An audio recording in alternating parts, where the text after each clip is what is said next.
يا رحمة للعالمين يا محمد.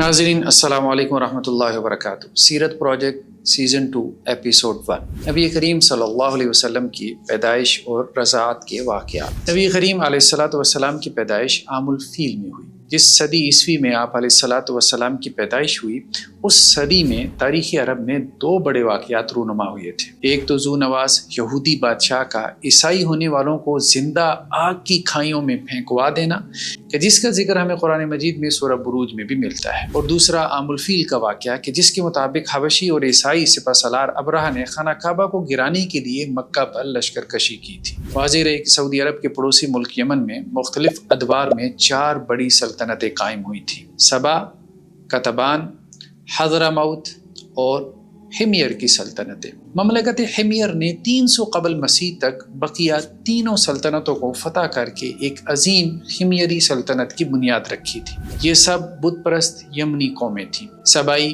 المقا، قطبان، عم اور حمیری ود کے بتوں کی عبادت کرتے تھے۔ یہ تینوں بت چاند کی طرف اشارہ کیا کرتے تھے۔ جنوبی یمن میں ایک اور بت استر یعنی اتار کی بھی عبادت کی جاتی تھی۔ 4 صدی عیسوی کے اختتام پر یمن کے حمیری حکمرانوں نے بت پرستی چھوڑ کر یہودیت قبول کر لی تھی۔ کہا یہ جاتا ہے کہ 4 صدی عیسوی کے اختتام پر حمیری حکمران اور طبا ابو قریب اسد الکامل نے شمالی عرب میں بازنطینی سلطنت کے خلاف مہم جوئی کرنے کے لیے دوران سفر یثرب میں یعنی مدینہ میں قیام کیا اور وہاں بادشاہ کے ایک بیٹے کو گورنر مقرر کیا۔ یثرب کے لوگوں نے بادشاہ کے بیٹے کو قتل کر دیا۔ بادشاہ نے انتقام کی غرض سے یثرب شہر کا محاصرہ کیا اور کھجوروں کے درخت تک جلا ڈالے۔ اسی محاصرے کے دوران جب بادشاہ بیمار پڑ گیا تو مدینہ سے 2 یہودی علماء اس کے خیمے میں گئے اور اسے محاصرہ اٹھانے اور یہودیت قبول کرنے پر آمادہ کیا۔ وہ یہودی ہو بھی گیا۔ ابو اسد الکامل ان دونوں یہودی علماء کو اپنے ساتھ یمن لے آیا اور اس طرح حمیروں میں یہودیت کی تبلیغ عام ہوئی۔ کہا جاتا ہے کہ ابو اسد الکامل وہ پہلا شخص ہے کہ جس نے بیت اللہ کو غلاف پہنایا تھا۔ 518 عیسوی کے قریب طبا ابو اسد الکامل کا پوتا ذو نواس یمن کی حمیری سلطنت کا حکمران بنا اور اس نے نجران کے عیسائیوں کا محاصرہ کر کے انہیں یہودی بننے پہ زبردستی مجبور کیا۔ عیسائیوں کی یہودیت قبول نہ کرنے پر انہیں آگ سے بھری کھائیوں میں دھکیل دیا گیا۔ اس ظلم کا بدلہ لینے کے لیے عیسائی حبشی سلطنت اکسوم نے یمن پر حملہ کیا اور 530 عیسوی تک ذو نواس بادشاہ کی حمیری حکومت کو ختم کر دیا۔ تقریباً 530 عیسوی تک یمن پر حبشیوں کا قبضہ مکمل ہو گیا تھا اور اس طرح اکسوم کی سلطنت ایتھوپیا سے یمن تک پھیل چکی تھی۔ یمن کا حبشی گورنر ابرہہ تھا۔ اس نے صنعاء میں کلیسا بنوایا اور یہ خبر عام کی کہ میں اسے عربوں کا قبلہ بنانا چاہتا ہوں، جس پر ایک مقامی عرب کو غصہ آ گیا اور وہ اس کلیسا میں بلو براز کرایا۔ ابرہہ نے طیش میں آ کے خانہ کعبہ پہ حملہ کرنے کا ارادہ کیا اور اپنے لشکر میں ہاتھی لے کر نکلا۔ اس کے ساتھ کتنے ہاتھی تھے اس میں اختلاف ہے، بعض کے مطابق ایک ہی تھا، بعض نے 9 یا 13 ہاتھیوں کا بھی ذکر کیا۔ ابرہہ یمن سے مکہ کی طرف سفر کرتے ہوئے طائف کے قریب بنو ثقیف کے علاقے میں پہنچا تو انہوں نے اپنے ایک شخص ابو رغال رستہ بتلانے کے لیے اس کے ساتھ کر دیا۔ ابو رغال رستے میں ہی مر گیا، لیکن اس کی قبر پہ بعد میں عرب پتھر پھینکتے رہے کیونکہ یہ قوم کا غدار تھا۔ ابرہہ نے مکہ کے گرد و نواح میں پڑاؤ ڈالا تو اپنے سپاہیوں کو جاسوسی کے لیے بھیجا۔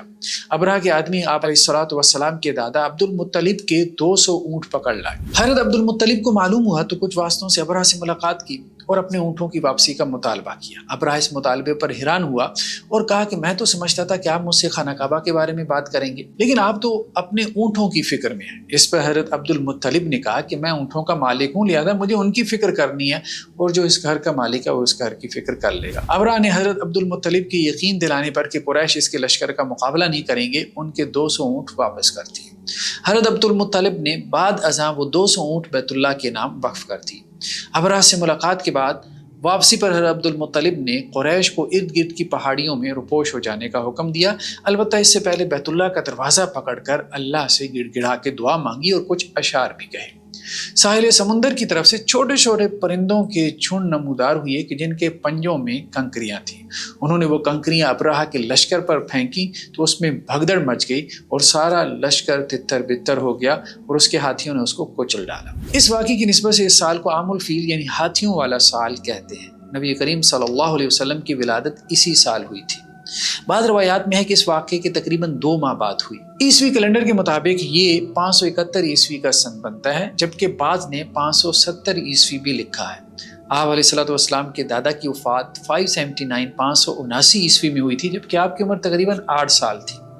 رہا مہینہ، تو معروف قول کے مطابق آپ علیہ الصلوۃ والسلام کی پیدائش ربیع الاول کے مہینے میں ہوئی۔ بعض اہل علم کے نزدیک محرم میں، بعض نے صفر اور بعض نے رمضان میں پیدائش کا قول بھی کیا ہے، لیکن اکثر علماء ربیع الاول ہی کے قول کے قائل ہیں۔ رہی تاریخ تو بعض نے ربیع الاول کی 8، بعض نے 9، بعض 10، بعض 12، بعض 17 اور 18 تاریخ بھی بیان کرتے ہیں، جبکہ زیادہ محقق بات یہی معلوم ہوتی ہے کہ آپ کی پیدائش 9 تاریخ کی ہے۔ جبیر بن مطعم رضی اللہ عنہ، حضرت عبداللہ بن عباس رضی اللہ عنہ اور ابن حزم رحمہ اللہ کا موقف یہی ہے کہ آپ کی پیدائش 9 ربیع الاول کی ہے۔ جبیر بن مطعم رضی اللہ عنہ علم الانساب کے ماہر تھے، جو انہوں نے حضرت ابوبکر رضی اللہ عنہ سے سیکھا تھا، اور حضرت ابوبکر رضی اللہ عنہ کے بارے ابن اسحاق رحمہ اللہ نے کہا ہے کہ کانا انسب العرب، کہ وہ عربوں میں نسب ناموں کو سب سے زیادہ جاننے والے تھے۔ اور حضرت ابوبکر رضی اللہ عنہ سے 3 لوگوں نے یہ علم سیکھا، ان میں سے ایک جبیر بن مطعم بھی تھے، دوسرے حسان بن ثابت اور تیسرے ایک حکیم بن حزام رضی اللہ عنہ۔ اس اعتبار سے حضرت جبیر بن مطعم رضی اللہ عنہ کی رائے بہت اہمیت اختیار کر جاتی ہے۔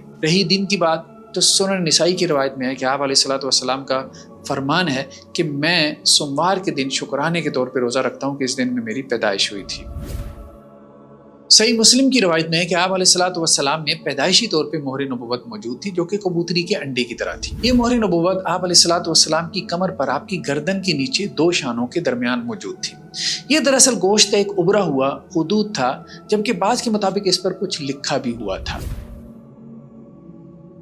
ایک روایت کے مطابق 7ویں دن آپ علیہ الصلوۃ والسلام کے دادا نے آپ کا ختنہ کروایا، عقیقہ کیا اور آپ کا نام محمد رکھا۔ آپ علیہ الصلوۃ والسلام کے مختون یعنی ختنہ شدہ پیدا ہونے والی روایات موضوع، فیبریکیٹڈ یا کمزور اور ویک رپورٹس ہیں، اور ان روایات کا ضعف یعنی ویکنس کم ہے کہ جن کے مطابق آپ کا ختنہ پیدائش کے بعد کروایا گیا تھا۔ بعض روایات میں یہ بھی ہے کہ آپ علیہ الصلوۃ والسلام نے نبوت کے بعد اپنا عقیقہ خود کیا۔ اس روایت کو بعض اہل علم نے صحیح، بعض نے باطل اور بعض نے منکر کہا ہے۔ پیدائش کے بعد شروع میں آپ کی والدہ نے آپ علیہ الصلوۃ والسلام کو دودھ پلایا، اس کے بعد ابو لہب کی لونڈی سویبہ نے بھی دودھ پلایا۔ سویبہ کے اسلام کے بارے میں اختلاف ہے، زیادہ تر کی رائے یہی ہے کہ اس کا اسلام ثابت نہیں۔ سویبہ کے دودھ پلانے کے بعد آپ علیہ الصلوۃ والسلام کو حلیمہ سعدیہ رضی اللہ عنہا اپنے ساتھ بنو سعد کے علاقے میں لے گئی تھی۔ اہل مکہ میں رواج تھا کہ اپنے نو مولود نیو بورن بچوں کو دیہات کی تازہ فضا میں پرورش اور فصیح عربی زبان سے آشنائی کی غرض سے گرد و نواح کے دیہی علاقوں میں بھیج دیا کرتے تھے۔ مکہ کے گرد و نواح میں مختلف قبائل کی خواتین مکہ شہر میں سال بھر میں ایک مرتبہ چکر لگاتی تھیں تاکہ نئے پیدا ہونے والے بچوں کو اپنے ساتھ لے جا سکیں۔ حلیمہ سعدیہ کا تعلق بنو سعد بن بکر بن حوازن سے تھا۔ یہ اپنے شوہر کے ساتھ سست رفتار گدی اور دودھ سے خشک اونٹنی پر مکہ تشریف لائی تھی۔ ان کے قافلے کی سب عورتوں کو بچہ مل گیا تھا، لیکن انہیں نہیں ملا تھا، تو خالی ہاتھ جانے سے بہتر سمجھا کہ آپ علیہ الصلوۃ والسلام کو اپنے ساتھ لے جائیں۔ آپ علیہ الصلوۃ والسلام چونکہ یتیم بچے تھے، تو لہٰذا عام طور خواتین نے آپ کو گود نہیں لیا کہ یتیم ہونے کے سبب زیادہ اجرت ملنے کی امید نہ تھی۔ حلیمہ سعدیہ نے جب آپ کو ساتھ لیا تو وہ خود یہ کہتی ہیں کہ اس کے بعد ان کے یہاں خیر و برکت کا آغاز ہو گیا، کہ اونٹنی جو دودھ کا قطرہ نہیں دیتی تھی اس کے تھن دودھ سے لبریز ہو گئے اور مریل گدی دوڑنے لگی۔ ان کے قبیلے بنو سعد کا علاقہ بدترین قحط شالی کا، خوشحالی کا شکار تھا، لیکن حلیمہ سعدیہ کی بکریاں سیر ہو کر واپس آتی تھیں، یہاں تک کہ قبیلے کے لوگ اپنے چرواہوں کو ڈانٹنے لگے تھے کہ وہاں بکریاں چرانے کے لیے لے کے جایا کرو جہاں حلیمہ سعدیہ کا چرواہا جاتا ہے۔ حلیمہ سعدیہ تقریباً 2 سال بعد آپ علیہ الصلوۃ والسلام کو والدہ سے ملوانے مکہ لے آئیں، اور آپ علیہ الصلوۃ والسلام کی والدہ سے اصرار کر کے دوبارہ اپنے ساتھ واپس لے گئی کہ مکہ کی آب و ہوا سخت گرم تھی، جو نو مولود بچوں کی صحت کے لیے مفید نہ تھی۔ بعض روایات میں یہ بھی ملتا ہے کہ حلیمہ سعدیہ ہر 6 ماہ بعد آپ علیہ الصلوۃ والسلام کی والدہ کے پاس آپ کو ملوانے لے آتی تھی۔ بنو سعد میں پرورش کے سبب آپ کی زبان فصیح ہو گئی تھی۔ حلیمہ سعدیہ کے شوہر حارث بن عبد العزیٰ کی کنیت ابو قبشہ تھی کہ ابو سفیان رضی اللہ عنہ نے یہ کہہ کر ہرقل کے دربار میں آپ علیہ الصلوۃ والسلام کی نسبت اس طرف کی تھی کہ ابن ابی قبشہ کا معاملہ اتنا بڑھ گیا ہے کہ اب کیسر روم بھی ان سے ڈرتا ہے۔ آپ علیہ الصلوۃ والسلام کے رضائی والدین کے اسلام لانے کے بارے میں اختلاف ہے، البتہ بہتر رائے یہی معلوم ہوتی ہے کہ ان دونوں نے اسلام قبول کر لیا تھا۔ آپ علیہ الصلوۃ والسلام کی رضائی بہنوں میں شیماء بھی تھیں جو آپ کو گود میں کھلایا کرتی تھیں۔ غزوہ حنین میں قیدی ہو کر آئیں تو آپ صلی اللہ علیہ وسلم نے ان کا بہترین اکرام کیا۔ جاری ہے۔ جزاکم اللہ خیرہ، السلام علیکم ورحمۃ اللہ۔ يا رحمة للعالمين يا محمد